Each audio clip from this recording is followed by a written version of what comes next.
So what happened then? You got out of bed and... Well, I would get it. I would make myself a spliff. Were the kids watching you do this? Yes, in front of them. Janice, what kind of a mother would do that? And I don't mean that in an attacking way, but couldn't you see yourself with your responsibility and think, this isn't appropriate?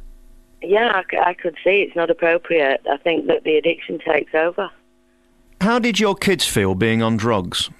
They were passive smoking. Do you think that's okay? No. What time did you take your first drop of alcohol this morning? 7:10. Why? Because reality is too hard to deal with.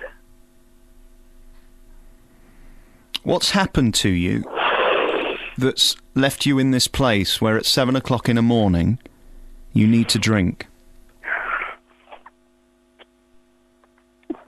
Abuse, loneliness, everything. You can't trust anyone anymore. Take a few deep breaths. Okay. Do you know what? I have the most amazing children. They are so clever and so strong, and I have to hide all this. What happened to you that's brought you to this place? Abuse from being 4 years old, and then a very volatile husband, and to the point where I had to protect the kids. And how old are you now?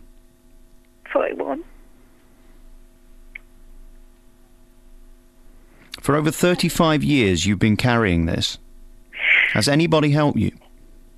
No, they give you drugs. They give you drugs, and the drugs are the worst thing ever. You actually need to learn to deal with it, and you know, doctors like to mask everything. Do you know the worst thing is when I was 17, I told my mum what was going on, and she laughed at me.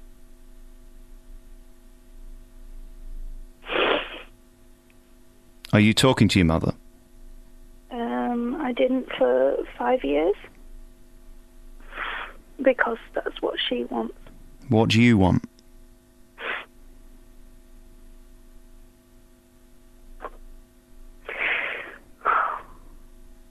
What do you want? I want, actually, you know, I'm not stupid, and I want to be able to be a success for my girls. How old are your children? 23, 19, and 13. You know this is not fair on your 13-year-old, don't you? Yeah. And you know that he will be picking up on it.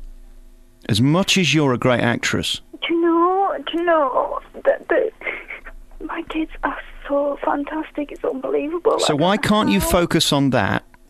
And if we can get you some help, we will. Why can't you focus on the positive, that you're telling me you've got 3 of the best kids in Leeds? I'm at my happiest when I'm looking after them, you know, and yet they don't really need me anymore. Are you okay now? Do we need to get somebody round to you?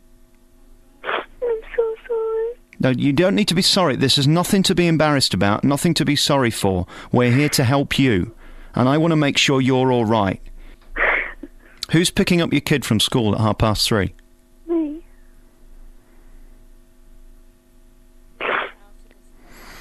I'm going to pass you back to the team because I think we need to get you some help, and I thank you for your call this morning, and All right, I want to get you some help. Thank you. And I wish you well. Thank you.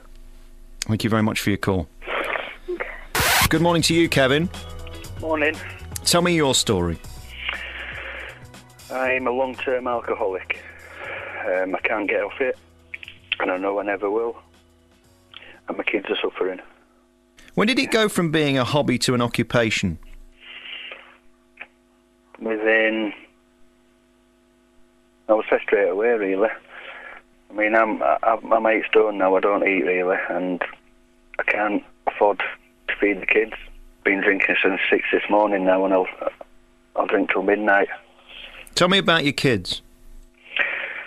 They get bullied. They go to school not very well dressed, not very clean.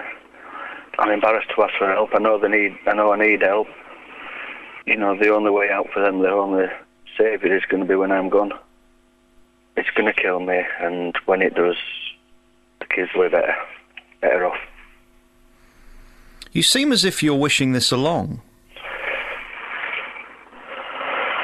Well, the kids are 14 and 15 now. They'll be leaving school soon.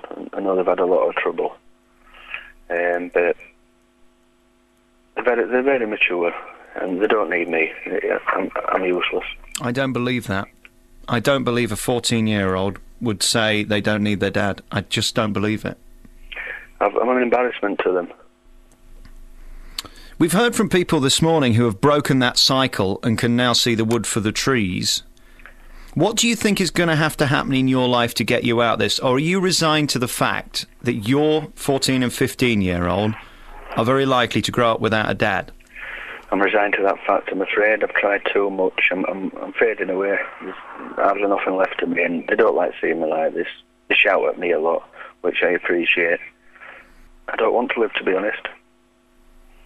Do you love your kids?